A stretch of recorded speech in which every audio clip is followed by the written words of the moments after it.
Welcome to the Software Process and Measurement Cast number 847. This is the last show in year 18. Next week, we start year 19. SPaMCAST 847 features a wide-ranging discussion with Pete, Oliver-Krueger, and Michael Dougherty. We discuss their new book, Shift from Product to People. Shift is a business novel of organizational change. You'll find this an important view into change and transformation. We'll also hit science fiction and psychology. I even dissed George R.R. Martin. 2 notes. This is the last cast of year 18. Yay! We begin year 19, as I said earlier, next week. Also, a quick content warning. There is laughter in this podcast. If you don't like listening to people have fun while they discuss a very serious topic, then, well, listen anyway. Links in the show notes to buy a copy of Shift. Fantastic book. I've read the first few chapters, and I am on my way to Amazon when we're done here to buy a copy for myself. Some bios. Agile Mike has over 30 years of experience with solution development and product leadership while working in nearly every IT role that exists, and literally hundreds of companies during his career. Michael has taught multiple Agile courses to over 1,000 people, spoken at multiple events and podcasts, including this one now, written dozens of blogs, and is currently working at ECS serving the U.S. government. He is the co-author of Shift from Product to People, a novel about what it means to really put people at the center of everything you do, coaching Agile leaders on how to improve lives and improve bottom lines at the same time. Pete Oliver-Krueger is an executive coach with the Library of Agile and co-author of the book Shift from Product to People, a novel that tells the complex story of how leading people first is required to solve tomorrow's business problems. He has over 30 years of experience as an entrepreneur, inventor, speaker, trainer, consultant, specializing in psychologically aware leadership for manufacturing, government, nonprofit, and commercial organizations. Are you ready to talk about shifting from product to people? It's time for the conversation. Pete Oliver-Krueger and Michael Dougherty, welcome to the Software Process and Measurement Cast. Thank you very much. Glad to be here. Gentlemen, you'll be real close to the first interview I roll out in January for year 19. Hey, you guys wrote a book called Shift from Product to People, a novel, a business novel, about product development and shifting to people to achieve a holistic Agile transformation. Why? Well, I'll answer for myself, which is that had an itching and a story and a thing that needed to happen where consulting with a bunch of different companies, trying to get across some ideas, and oftentimes they're the same ideas again and again and again. And wanted to encapsulate a bunch of those into a book, but also knew that a regular kind of, what would you call it, like a manual kind of approach to a book was not going to be able to convey the ideas that I kept running into. And so chatting with Michael and a few other folks and talking about the things happening in the industry, and we were not finding anything out there that already tackled a bunch of these issues in the ways that we needed them to be tackled. So Michael and I looked at each other one day and just said, well, why don't we write that as a book? Yeah, for me, it's all about the money. I just wanted to get rich. That's all it's about. and so far, I'm not rich yet, so I guess I'm going to have to write more books with Pete. We'll have a second and third book, and we'll see. We'll make it a series. Maybe it'll be as popular as I'm dating myself here, but Nancy Drew or Hardy Boys, or even go back further, Sherlock Holmes. We'll make mystery novels like the Agile Mystery. What company died last, right? And you hear about Agile's dead too, so that's a good one. But really, for me, I've been wanting to write a book for a long time. I'm with Pete for just getting ideas out there that we think matter. And I've been in so many situations in the past where it seems like people were taking a back door, and Pete agreed. Back right before COVID hit, by the way, is when we had the idea, and COVID gave us a great opportunity to focus on the book and not a lot of other things. And during that, we didn't see a book out there that really tied the Agile world with a story with being able to focus on people first. And it's funny because if you go back to Agile Manifesto, right, that individuals and interactions, right, helping people deliver software, it is all about that, but we forget, and we see a lot of practices out there that don't focus on people first, even though it's called Agile or whatever name you want to use. So that's why we decided to write the book. Pete has a lot of great ideas. I have less, but I'm good at writing from a blank sheet of paper. Pete has less of that ability, so we work together really well. Oh, excellent. So why a business novel? And we'll get to the the meatier issues in a few minutes, but the whole idea of a business novel, there are pros and cons to writing things like that. Why'd you go with a business novel versus, something a little bit more, even though it might not be a how-to, something a little bit more textbooky? The issue that I kept running into, that Michael and I started sort of talking around and brainstorming on, was that we roll out these different techniques.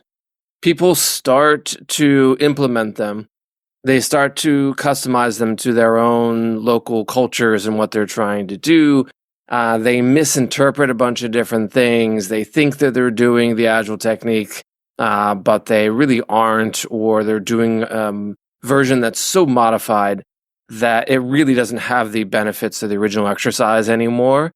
And so it wasn't enough to just show the techniques. And that was at the core of it, because there's a lot of books out there that already have some similar techniques. We have some new ones that we put into the book that don't exist in other places. But the biggest problem that we were trying to solve was that people see the technique and then they misuse it, and then they have no clue at all that they are misusing it.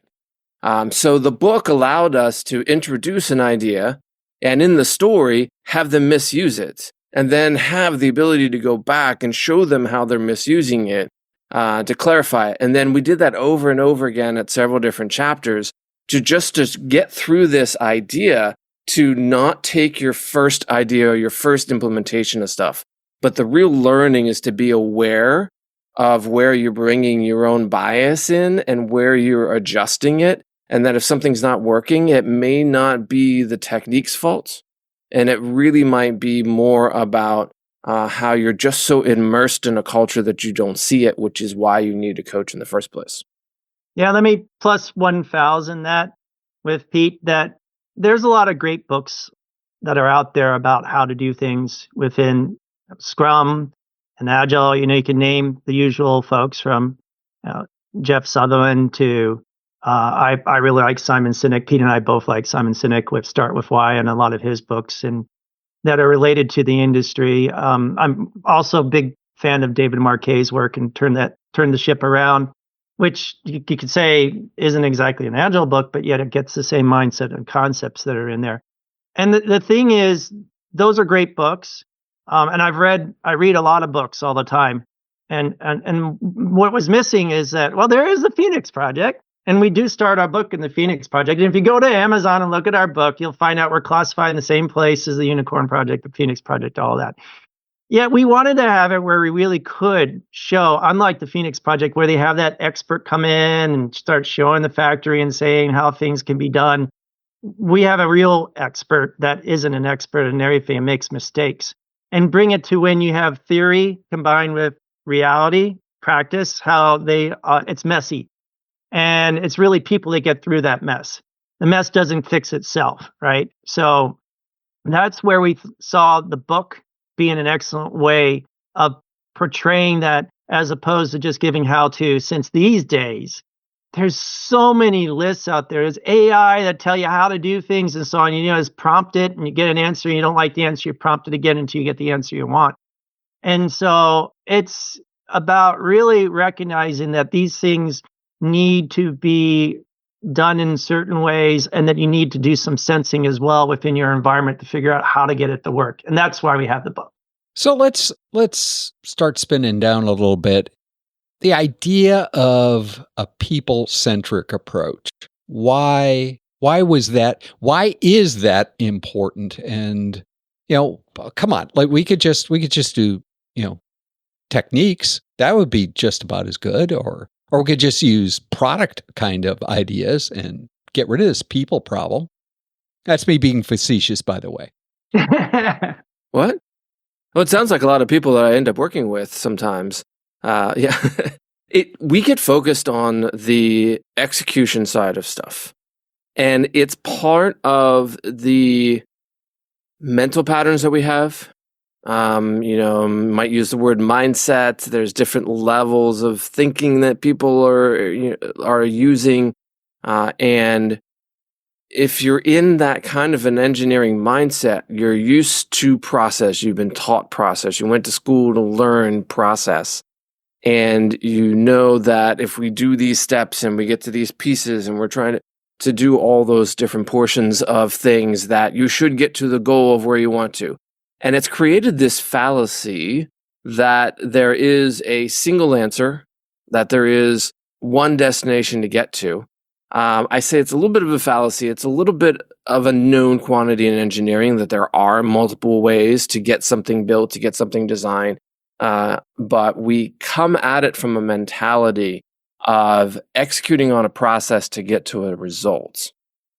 And that's not the thing that usually messes us up. What usually messes us up is one person has one preference on how to do it. Another person has another preference on how to do it. They can't get it decided amongst themselves. You add 3, 4, 5, 10 other people into the mix. You add managers. And it's the interactions between all of those different people, which are the real reasons why nothing happens. And that all is in the realm of psychology. And so sometimes I'll refer to it as psychology first. Sometimes I'll refer to it people first. But if you can't get that part taken care of, if you can't get through the people side of stuff, you'll never actually really get to executing the techniques and being able to get to any of those answers. Pete and I have both worked in the U.S. government, which is famous being the most efficient organization in the universe. Okay, I may be a little bit exaggerating on that. There are clearly big P politics and there's little p politics, and it's all over the place within parts of the government where there's folks vying for power, trying to move up, burn paths to wherever they want to go, however they make it happen. And the result is a tug of war, like Pete was mentioning, in multiple different directions, which results in a zero-sum game. And so how can you fix systems unless people are doing it? Systems aren't the problem. It's the people to get the systems to be fixed. The environments are a product of the people and the way they've done it in their culture and so on. So we wish to tackle us, the environment, and the people, which you get better and you have people recognizing themselves as the problems, then everything else starts getting fixed. Right? I'm not saying that we all have problems, right? Some of us are strong in some areas. Like Pete and I always talk about, hey, somebody came to me with a problem and it's like obvious to me what to do there. And they're like, I'm stuck. What do I do? And then you tell them, they go, oh, that sounds great. Why didn't I think of that? But the same thing is true for what problems I have. I'm stuck by things, and then I'll bring it up to Pete, and Pete goes, well, why didn't you try this? Like, oh, yeah. So we want to recognize that we all have our gaps. We all have our dark areas, our weaknesses, whatever you want to call it, strengths finder in reverse. We want to spin the good.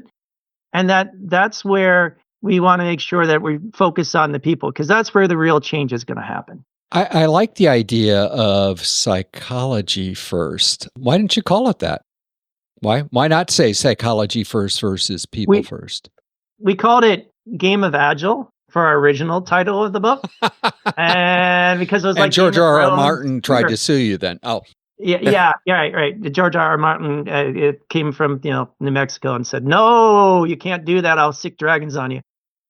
In any event, the psychology side of it could have been good, but we found the word shift. Somehow that is stuck really well. That it means that change happening or having the word shift, and instead of going from psychology. Here's me, okay? Pete's more of the psychology person. When I see the word psychology on a book, I run. So maybe for certain audiences, that'd be great. But we were trying to examine the audience here. And we believe that the word shift and the words we have, first off, we didn't want to put the word agile there. We agreed on that. That's why we went from Game of Agile to a different title. And then second of all, we didn't really want to get pigeonholed. At least this is the way I look at it, Pete. You can agree or disagree. That putting the word psychology or anything related to mental statuses or your behaviors or anything like that, it would also pigeonhole us in an area we didn't want to be. We wish this book to be as open to anyone, a CEO, a business person, a tech person, an engineer, whoever. And we thought these words were generic enough not to scare anybody away. Yeah, I would say that if you use people instead of psychology, we don't have to do as much explaining. So a lot of psychology and what people think of as psychology, I'll use some terms from Martin Seligman, who's the father of positive psychology. And what he has to do in describing positive psychology is go through the description of what most people think of psychology, which is negative psychology. Because for the longest part of our history, especially within psychology, it was looking at what's wrong with people to try to figure out and understand that.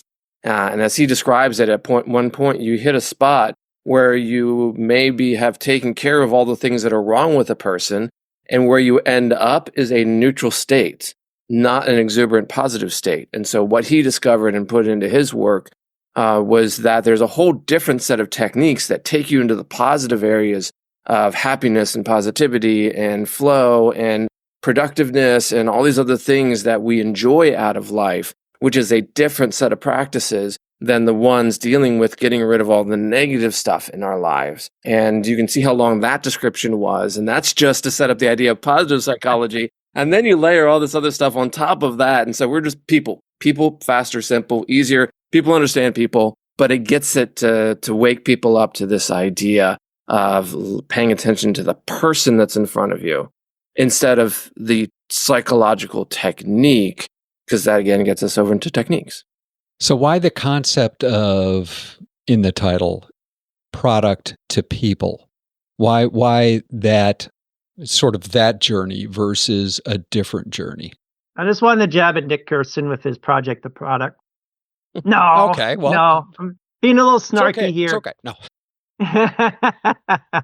So, no, a lot of respect. Pete and I both read his book, and we weren't looking at it as an answer to that. It was more of, hey, there's this, what our publisher, Pasco Duarte, likes to say is that there's multiple waves of Agile going on right now. And we're part of what we're calling the third wave of Agile. And with that, the first wave is kind of like Agile as the manifesto originally came out, the early days of Agile, where it was pioneering and getting more out there. And of course, it goes way beyond a manifesto, right? The Agile concepts have been around for decades. And then the second wave was when we started moving into seeing it getting more formalized. You got the frameworks coming out, and there's been a lot of friction with the frameworks. So that has to do with how Agile has expanded and become more standard in approach and become table stakes for a lot of IT delivery these days.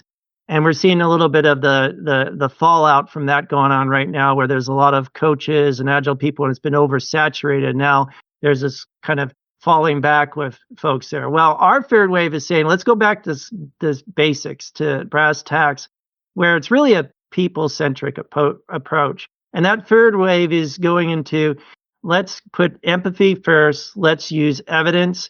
There's a term that Pete and I have been throwing around lately. It's not even in the book, but the heart of it's in the book. It's called Pages, where we say, let's focus on the problems and let's focus on the actions and the goals, the evidence behind it, and the stories behind it, which also focuses around people. So we wish to recognize that there is a new third wave. Agile is not dead. It may be called a different name. It may be called AI Agile or some other variation, SecDevOps, DevSecOps Agile, so on. There's going to be always a need to help people become the best that they can. And having that be the forefront of our thinking is always important. And I would add in that this is not a replacing kind of thing. This doesn't, we have great respect for project to product. And people need to go through that understanding and learn how to make that conceptual switch from we're working on a project, we got a bunch of things we need to get done, to we're working on a product that is for customers delivering to a thing. Just after you have made that transition, there's another transition after that. And that's the one that we're targeting, is from product to people. And I've found that people can't necessarily go from project to people. I think they have to go project to product first. And then once they can start to understand the concept of building a product for a customer, then the next level above that, that's building on top of the product knowledge, is then seeing the people who were using that product in, beyond just paying attention to the product itself. So it's really intended to be an evolution and not a replacement. So I see the hierarchy there, but why can't someone go from project to people? Why is there a need to do that transition? There is I'm trying to not go too far into deep, or maybe you want me to. I'll start. You tell me if you want to go further or if we want to direct it back towards another thing. Some of these, and I've run them over the years, have gone, several hours. So, you go as deep as you wish to go. And if I lose consciousness, it's too deep. All right. So if we start hearing the snoring noises, then I know I've gone too far. Michael usually cuts me off before we get that far. Excellent. Okay, you're done, Pete. Okay, there we go. There we go. I kind of fell in love with a concept called, popularly more of spiral dynamics. Some people have heard of it through the name of integral. But I go back, I learned a bunch of this stuff and I tried to figure out how it worked and how it applied. And I ended up going all the way back to the original research by Claire Graves at Union College. And he was hit with a question. He was a psychology professor, and his students came up to him and said, all right, you're teaching us all these different methods of ways of doing things. Which one's right? And his first answer is, I don't know that there is a right. That's not the whole point of this stuff. And they're like, well, there's got to be like you're giving us all these systems. So then how do we know which one should we apply to what? And the smart thing that he did was he was like, I don't have an answer, so I'm going to figure one out. And he started an experiment. And so he went through this process of giving classroom assignments to all of his students.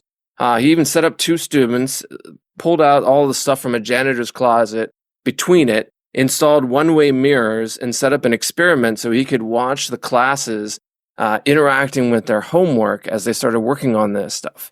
And he started noticing that there were some patterns of thought, that people need to understand this concept in particular, whatever this concept is, before they can understand that concept. And then once they understand this concept, then they can start to understand that one. And once I started hearing and learning more about that, it started to click for me, where I would go into some of these techniques that were people-centered, and people just had no clue. And then other people got it right away. And I was like, what's the difference between the people who don't get it and the people who do get it? And one of the things I found was that the people who understand product and are thinking about things as a product have that gateway into seeing the people using the product.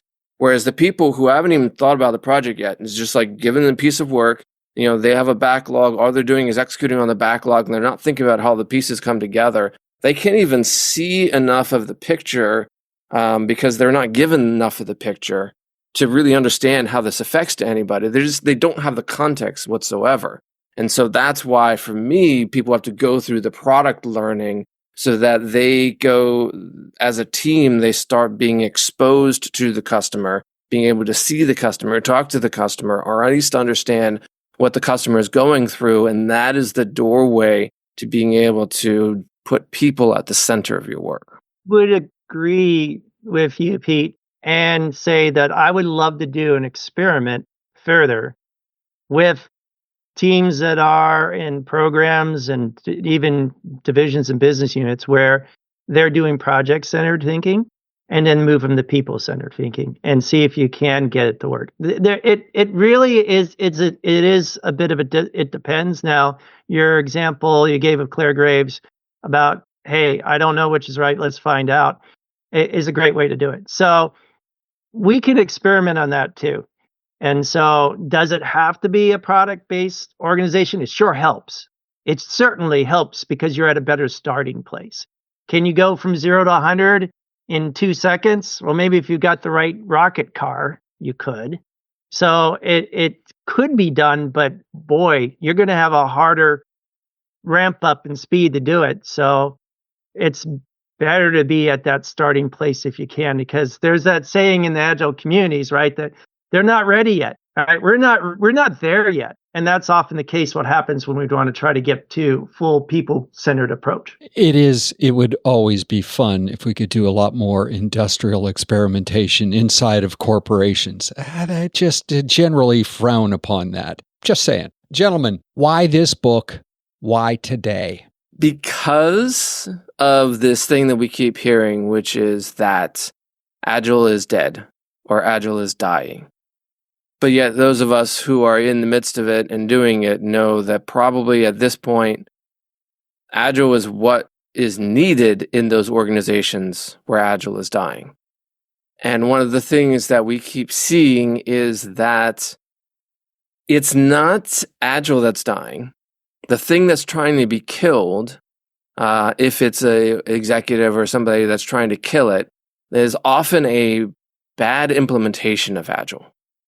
There are some major problems. They've been applying some of the practices just out of the box without really understanding what they're supposed to do or tracking whether or not there's, the problems that are in there.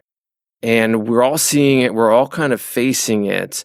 And what we're able to find is that when we follow the practices, the ideas, the approach in the book, we don't have that problem. We don't have people who are marching along in what, we've called, zombie agile, and a couple other different places. It takes a different perspective. I think people are ready for that new perspective now.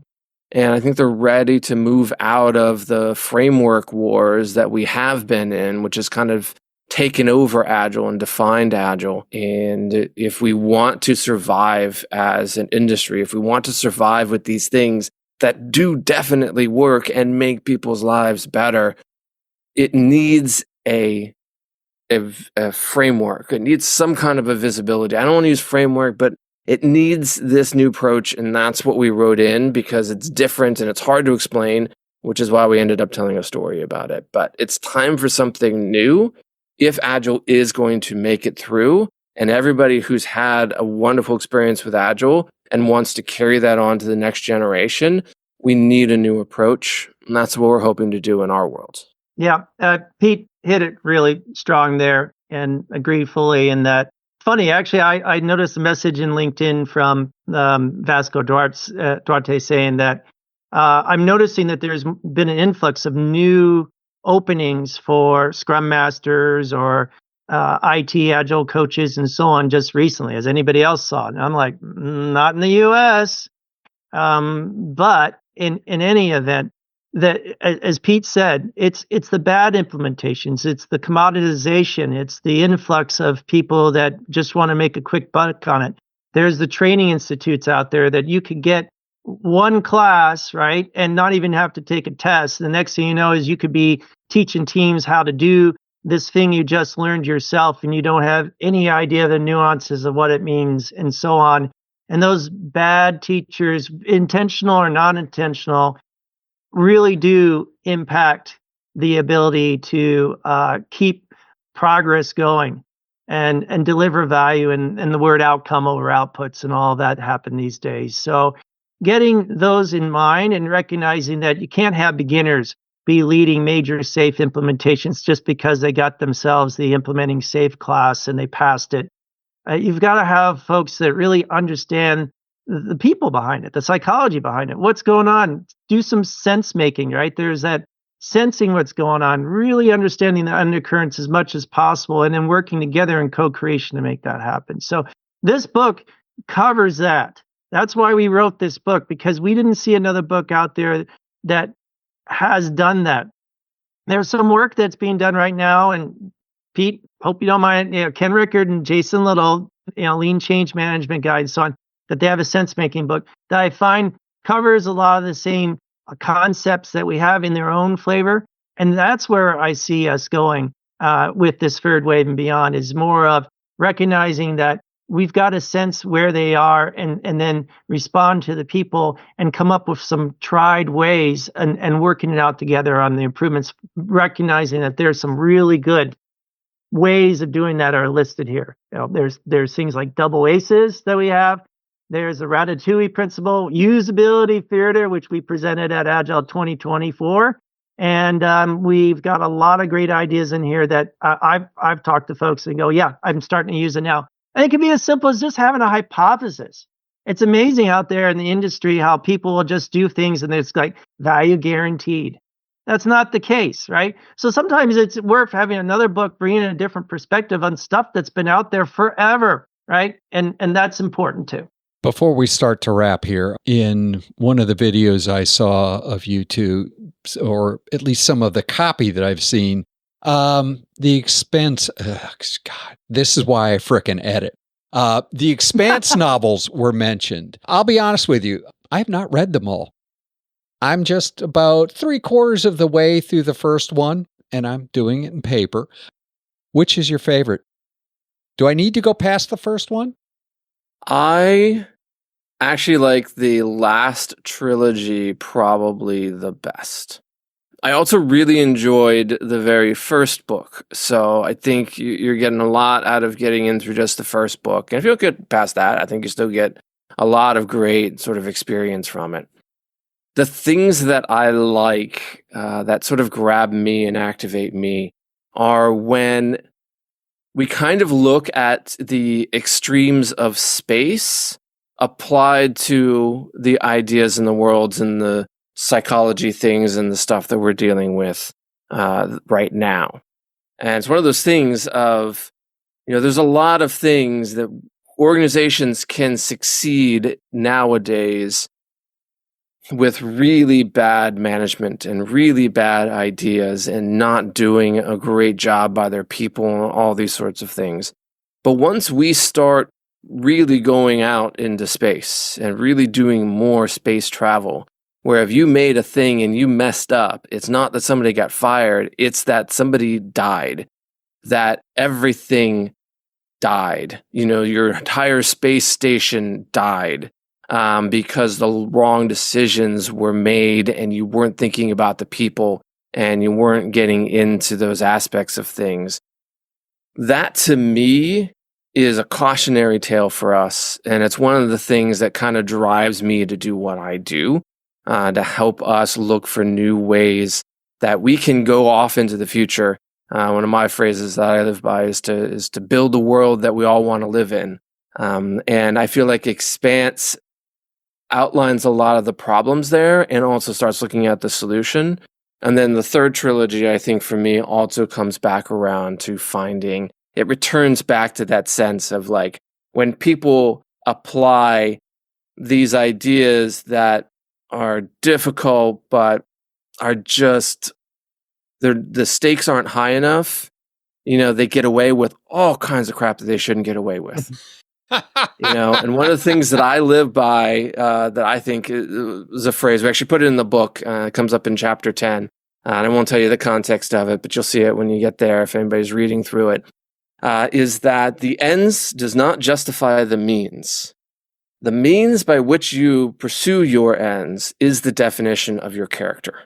And if we say, well, we're going to do all of this crappy stuff and hurt a bunch of different people because we're trying to get to this goal, the carnage that we leave in our trail to get to this goal that all of us may agree with, we want to get to this point, we want to be there.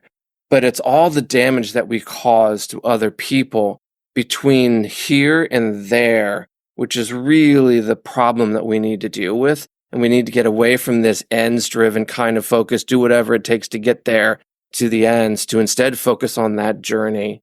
How are we living our lives to get ourselves to the ends?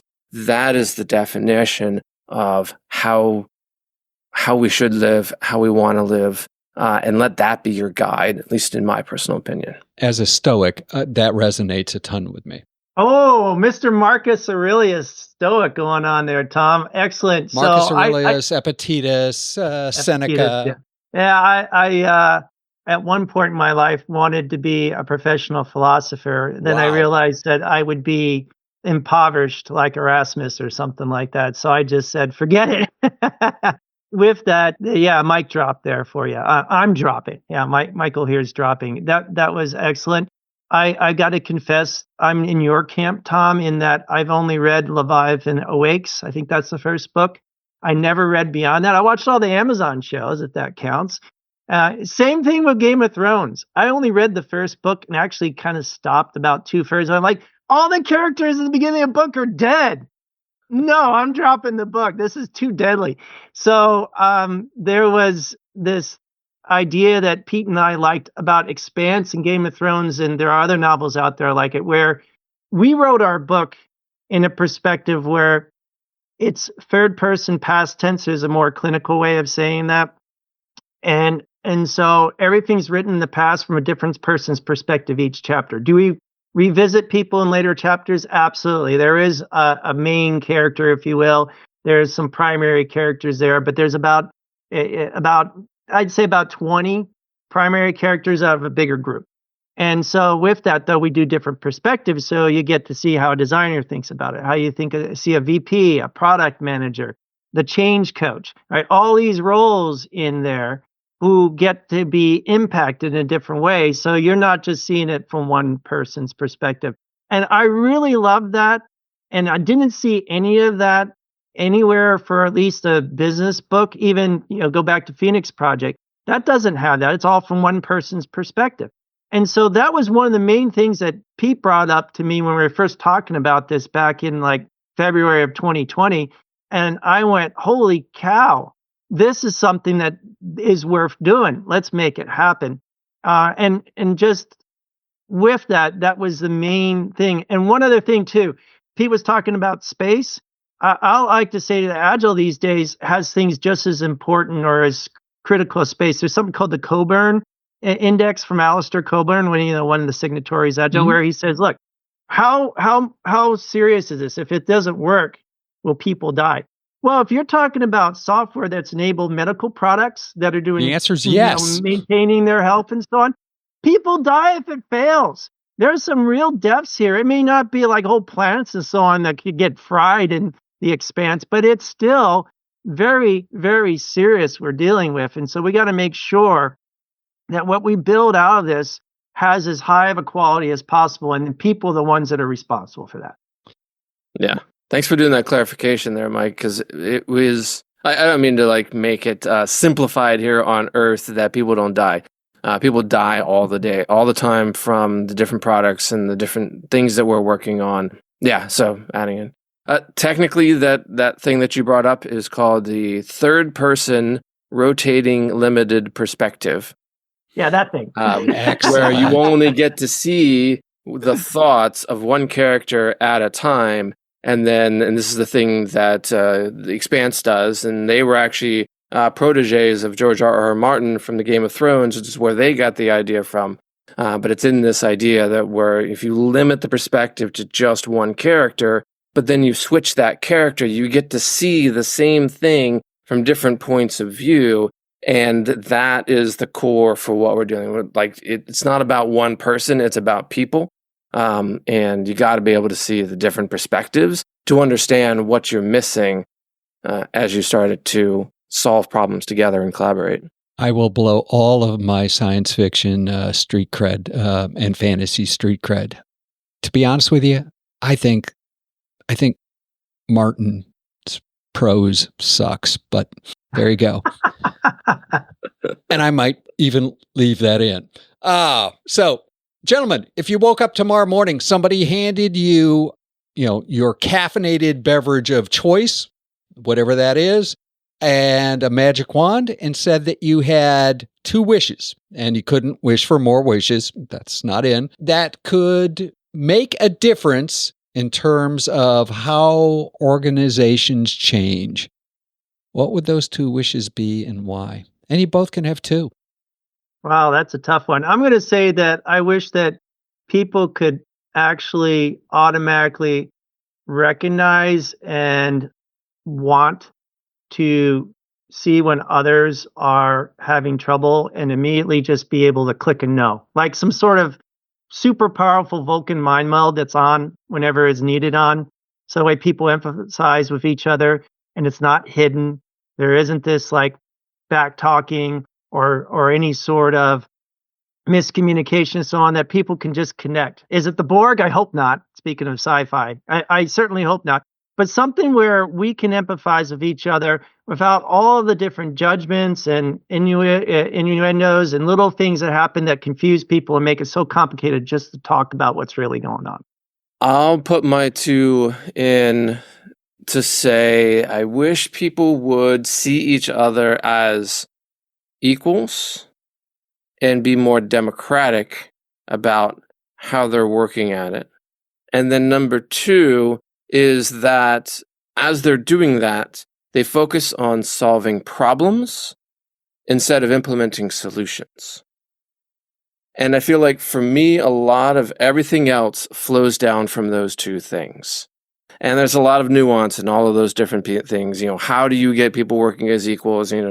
But the hierarchy setting up and all these other things are causing a bunch of stuff. It's more like, the principles of kings and all the things we dealt with before. Most people live their lives 364 days out of the year in a monarchy or plutarchy or a variety of all these other different archies that are out there that are just subject to this chain of command of power. And then one day out of the year, we go out and vote and try to be democratic, and we have no concept of what democracy really means in collaborating and working with each other. And so that would be my wish, is for people to be able to understand and experience that, and then use that to solve problems. Excellent. So, gentlemen, how would people continue the conversation? How would they find out perhaps more about Shift? We'll come to promotion in a second, but how would they find out more about y'all, let's say? Well, you can certainly start with the website shiftingpeople.com. That's where our book is posted, and that will get you links out to all the various different things. You can find the book on Amazon as well. And then if you want to follow us, I'm at Pete OK. So my last name is Oliver-Krueger. It's really long, and most people can't remember all the different letters and pieces and steps. So super fast and super easy. Just go into LinkedIn and look for Pete OK, and you should be able to find me.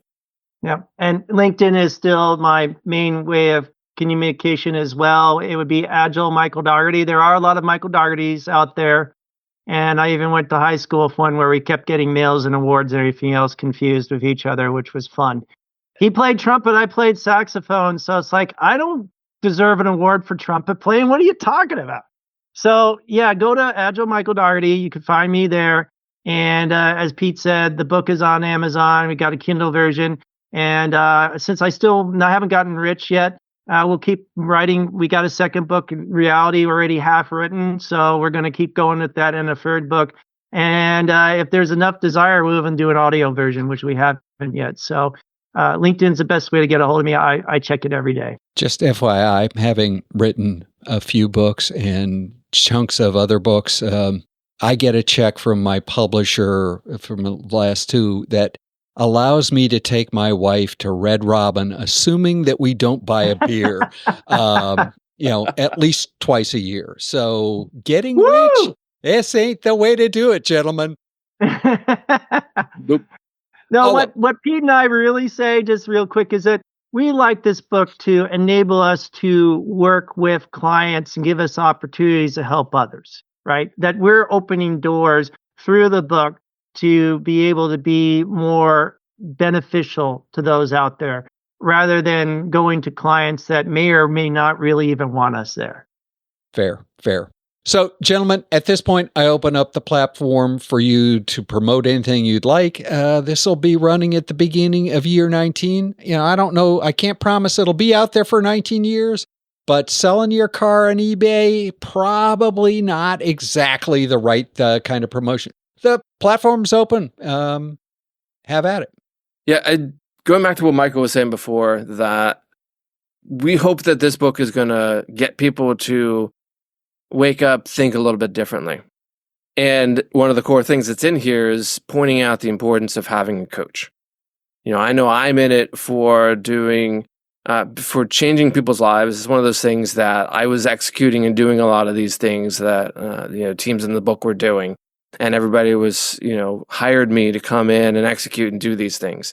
And I realized that each of my contracts was only going to be that one product in that one situation for that one company in that one country in that one state, for the next 3, 4, 5 years. And I got much more fulfillment out of helping other people to be more productive, be more happier at work, to have better connections and collaborations.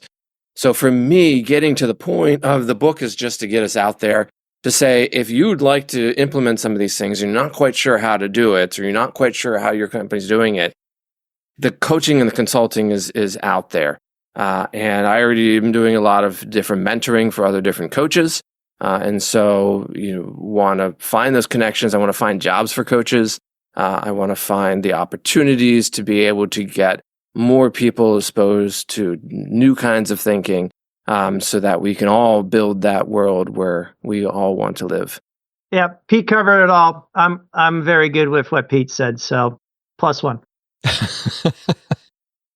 Pete, Oliver-Krueger, Michael Dougherty, thank you. This has been absolutely marvelous, and I've had a good time. I judge a lot of these I like the content, but also if there's laughter involved, then it's a worthwhile conversation. So again, gentlemen, thank you very much. Well, thank you, Tom. We had a fantastic time talking to you as well. Thanks for having us on. We love this kind of stuff. Tell that you love this kind of stuff. And thank you for creating that platform to get more voices out there so we can hear from more people. Yep. And for those that might be listening to this like 19 years from now, happy holidays, 23, actually 43. There you go. It'll be fun. See what 2043 is like.